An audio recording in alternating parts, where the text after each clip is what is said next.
اس کو ٹھیک کرو بھائی۔ السلام علیکم ورحمۃ اللہ وبرکاتہ۔ بسم اللہ الرحمن الرحیم۔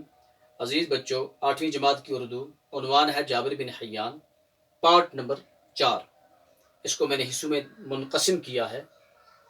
سگریٹ نوشی کی تباہ کاریاں T1، الفاظ اور ان کے معنی میں نے لکھے ہیں۔ آج ہم اس کا چوتھا حصہ پڑھنے جا رہے ہیں۔ سگریٹ نوشی کو اچھے سماج کی نظروں میں بھی بڑی حقارت سے دیکھا جاتا ہے۔ جہاں اچھا سماج ہو، اچھا ماحول ہو، اچھے لوگ ہوں، وہاں پر اس کو کیا دیکھا جاتا ہے؟ حقارت کی نظر سے دیکھا جاتا ہے۔ اس بری عادت میں مبتلا لوگوں کو کبھی کبھار سماجی مسائل کا بھی سامنا کرنا پڑتا ہے۔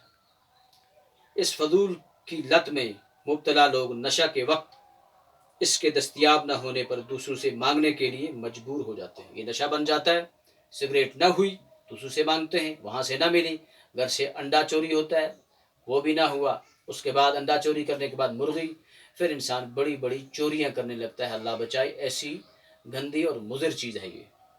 لہذا اس سے ہمیشہ بچنے کے لیے خود بھی کوشش کرنی چاہیے اور دوسروں کو بھی تلقین کرنی چاہیے۔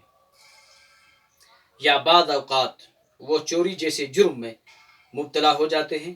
یہی وجہ ہے کہ تعلیمی اداروں میں سگریٹ بیچنے یا نوش کرنے پر سخت ممانعت آئی ہے۔ جس طرح میں ابھی اس کے پہلے حصے میں کہہ رہا تھا کہ جس کے اندر یہ عادت ہو، وہ اپنے بچے کو یا اپنے طالب علم کو کبھی سگریٹ کے لیے نہیں بیچنا چاہیے۔ یہ زندگی میں اس کی سب سے بڑی غلطی ہے، تاکہ نئی نسل اس بری عادت میں پڑھ کر اپنے مستقبل کو برباد نہ کرے۔